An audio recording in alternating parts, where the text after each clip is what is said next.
Hello everyone, कैसे हैं आप लोग। तो ये क्वेश्चन आप सभी ने देख लिया होगा, पेपर टू में 2023 मतलब इसी साल पूछा गया है। ठीक है जी। बिल्कुल कॉन्सेप्चुअल है। अगर फंडे पता है तो बिल्कुल बनेगा। तो मैं यहाँ से शुरू करता हूँ कि अगर आपने क्वेश्चन नंबर 80 अनसॉल्व एग्जाम्पल में से क्वेश्चन नंबर 80 HCV का अगर आपने किया हो तो कैसे करेंगे, मैं तुरंत लिखता हूँ। उसके बाद इस सवाल पे आते हैं। क्वेश्चन ये कह रहा है कि एक थिन स्फेरिकल शेल है। ठीक है। एक थिन स्फेरिकल शेल है और उसका रेडियस आर गिवन है। ये क्वेश्चन है जो कि HCV में दिया हुआ है। जरा ध्यान से देखिएगा हम क्या यूज कर रहे हैं, और फिर जब एडवांस के इस क्वेश्चन को देखोगे तो तुम्हें लगेगा अरे वाह, ये तो बड़ा आसान हो गया अगर हमने HCV किया होता तो। ठीक है जी। अब इसमें कह रहा है कि आर रेडियस है, मास एम कुछ भी दिया नहीं है, लेकिन ये कह रहा है कि hit sharply and horizontally by a cue, where should it be hit so that the shell does not slip on the surface. मतलब ये कह रहा है कि इसको रोल करना चाहिए। तो इनिशियली अगर स्टेशनरी है तो रोलिंग मोशन के लिए क्या होना पड़ेगा, रोलिंग मोशन के लिए होना पड़ेगा कि अगर इसको v वेलोसिटी मिलती है और एंगुलर वेलोसिटी ओमेगा, तो v equals to omega r होना चाहिए। यहाँ तक तो पक्की बात है। तो अब यहाँ पे एक इम्पल्स आ रहा है जिसकी वजह से इसको v और ओमेगा आर मिलना है। ठीक है। तो उस इम्पल्स का एंगुलर पार्ट भी होगा। तो हमने मान लिया कि भी उस इम्पल्स की वजह से लीनियर वेलोसिटी t0 पे v मिलती है और एंगुलर वेलोसिटी ओमेगा मिलती है। ठीक है जी। तो अगर ये दो चीज़ें हमने लिखी है t0 पे, तो फर्दर रोलिंग मोशन अगर हमने कहा है कि नहीं जी इस स्फीयर का, जैसा कि वर्मा साहब ने कहा, उसके अकॉर्डिंग अगर हम कहें कि नहीं जी इसका अगर रोलिंग करवाना है तो omega must be equal to v by r, ऐसा लिखना पड़ेगा हमें। बिल्कुल ठीक है। अब हमने मान लो कि ये इम्पल्स जो है यहाँ से h हाइट पे लगाई है। एच हाइट पे एक हॉरिजॉन्टल इम्पल्स दिया है। ऑल्दो यहाँ पे एक दुविधा थी, लेकिन उस चीज़ को हम लोग इग्नोर करके चल रहे हैं, क्योंकि वहाँ पे फिर रेंज आ जाएगा। क्योंकि एक नॉर्मल का कंपोनेंट अगर यहाँ पे लिखेंगे इम्पल्सिव, तो फ्रिक्शन भी एक्शन में आएगा और रेंज ऑफ एच मिलेगा। लेकिन हम यहाँ मान के चल रहे हैं क्वेश्चन के अकॉर्डिंग कि ठीक है, फ्रिक्शनल फोर्स नॉन इम्पल्सिव रहेगा, इसलिए उसको सोचने की ज़रूरत ही नहीं है। ठीक है जी। तो अगर मैंने एच हाइट पे इम्पल्स दिया, मान लो इम्पल्स जे दे दिया, तो linear impulse J must be equal to mass into velocity. Linear impulse को चेंज इन लीनियर मोमेंटम लिखना है, बहुत सिंपल सा फंडा है जो जेई में नीट एडवांस्ड बोर्ड सबके लिए पढ़ते हैं। यहाँ तो बातें समझ आ गई, बहुत अच्छी बात है।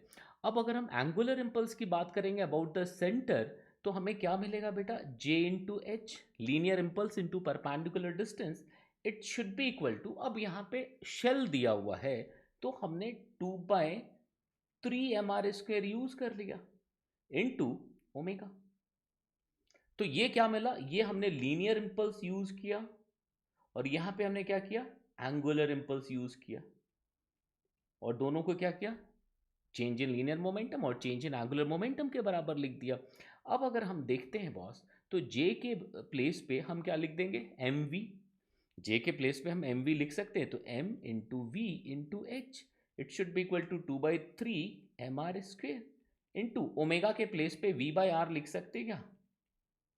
तो देखो ये v से v चला गया जी, ये v से v चला गया।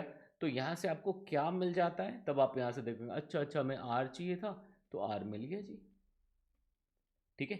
r सॉरी, हमें h चाहिए था इन टर्म्स ऑफ r। ठीक है, तो h मिल गया 2/3 r। This is the answer, यही आंसर था। अब हम इस सवाल पे आते हैं। अगर आपने इसको ढंग से अच्छे से समझ के, हो हल्ला में नहीं कि दू दू दू करके कर लिया तो नहीं, अगर आपने समझ के इसको सॉल्व किया होगा तसल्ली से, जैसे बच्चे पढ़ते हैं, ठीक है, अगर उस तरह से किया होगा, तो अब इस एडवांस वाले सवाल पे आते हैं जी। इस एडवांस वाले सवाल पे सब कुछ वैसा ही है। लीनियर इम्पल्स है, फ्रिक्शन रहने दीजिए, बट अगर वहाँ पे इम्पल्स आया है तो वो लीनियर इम्पल्स सिर्फ दिया है, तो फ्रिक्शन यहाँ पे नॉन इम्पल्सिव हो गया, तो उसको सोचने की जरूरत ही नहीं है। तो जो चीज़ें हमने यहाँ पे लिखी थी, बिल्कुल वही चीज़ यहाँ पे लिख सकते हैं क्या, J naught, it should be equal to mass of the body into velocity, where V is the linear velocity. और इसका एंगुलर पार्ट, तो जे नॉट इंटू एच, जैसा यहाँ पे लिखा जी। अब यहाँ पे हम सिर्फ आई लिख देंगे, क्योंकि यहाँ पे अब एकदम तो नहीं चाहोगे ना कि एज इट इज क्वेश्चन आ जाए। तो यहाँ पे शेल दिया हुआ था, यहाँ पे हमने आई लिख दिया एंगुलर मोमेंटम को, है ना, सॉरी मोमेंटम को, मोमेंट ऑफ इनर्शिया को आई लिख दिया हमने। तो आई इंटू ओमेगा लिख सकते क्या। अब रोलिंग हो जाना है, तो रोलिंग होने के लिए V must be equal to omega R. Sir ji यहाँ तक मुझे नहीं लगता कि किसी भी बच्चे को कोई दिक्कत होनी चाहिए। अब यहाँ पे एच की बात कर रहा है, सब जगह एच एच की बात कर रहा है, तो एच हम भी निकाल लेते जैसा यहाँ पे निकाला था आपने। जैसा आपने एच यहाँ पे निकाला था यहाँ पे भी निकाल लीजिए। तो जब आप यहाँ पे एच कैलकुलेट करने जाएंगे तो देखो यहाँ पे एम वी रख देंगे जे नॉट के प्लेस पे। ठीक है, जे नॉट के प्लेस पे एम वी रख दिया सर, यहाँ तक मुझे नहीं लगता कि कोई भी दिक्कत होनी चाहिए। Into h should be equal to I into omega के प्लेस पे क्या लिख सकते हैं, वी बाई आर लिख देंगे। तो वी से वी चला गया सर। अगर हम यहाँ पे देखें तो वी से वी चला गया। अब देखो तो एच की वैल्यू जो आई, तो यहाँ पे क्या कह रहा है, एच एम होना चाहिए। अगर प्योर रोलिंग हो रहा है तो हम एच एम लिख देते हैं sir. H m it should be equal to, यहाँ तक बातें समझ आ रही, मुझे लगता नहीं कि कोई भी दिक्कत होनी चाहिए। तो देखो आई अपॉन एम आर, बातें समझ आ गई। तो ये हमने एच इन जनरल लिखा था, लेकिन अगर मुझे रोलिंग चाहिए तो क्वेश्चन क्या कह रहा था, एच को एच एम लिखना है, तो हमने एच को एच एम लिख दिया जी। यहाँ तक बातें समझ आ रही है। अब ये रिलेशन मिल गया। ये देखो अगर किसी ने एचसीवी का ये सवाल किया है तो बिल्कुल सीधे तौर पे हम यहाँ तक पहुँच गए। अब कुछ मामला है क्या, अब देखो म्यू नॉन जीरो है, क्या फर्क पड़ता है सर, नॉन इम्पल्सिव है क्योंकि लीनियर इम्पल्स मिला है, तो नॉर्मल यहाँ पे नॉन इम्पल्सिव है, कोई फर्क ही नहीं पड़ता। तो अब कह रहा है कि ए जब जीरो हो, ठीक है, जब ए जीरो हो तो एच एम इतना होगा। तो अब देख लो ना यार, एच एम की वैल्यू लिख देते हैं। ए जीरो होने का मतलब अब मोमेंट ऑफ इनर्शिया कितना हो जाएगा सर, ये डिस्क हो गया। तो अगर हम ए जीरो हो गया तो आई की वैल्यू क्या लिख देंगे, एम। ए जीरो होने का मतलब ये पूरा डिस्क हो गया, तो m b square by two लिख दोगे क्या। अगर आपने ये लिख दिया तो अब आई की वैल्यू पुट कर दीजिए, तो m b square by two, ठीक है, m b square by two, ये मोमेंट ऑफ इनर्शिया हो गया, इनटू एम। अब देखो रेडियस क्या हो जाएगा सर, आर का मतलब ये यहाँ पे ये क्या है, पूरा रेडियस जो एकदम आखिरी एंड तक, बी को तो कुछ चेंज किया नहीं, तो इन दिस सिचुएशन आर जो है वो बी के बराबर है। आर जो क्या है यहाँ पे बी के बराबर है, अब लिख दिया तो आर के प्लेस पे बी। तो देखो ये आ गया हमारा, ये कितना आ जाएगा, बी बाय टू। तो बिल्कुल करेक्ट है सर। उसी तरह से अब सेकंड पार्ट में कहा है, सिर्फ मोमेंट ऑफ इनर्शिया का खेल बचा था इसमें, है ना।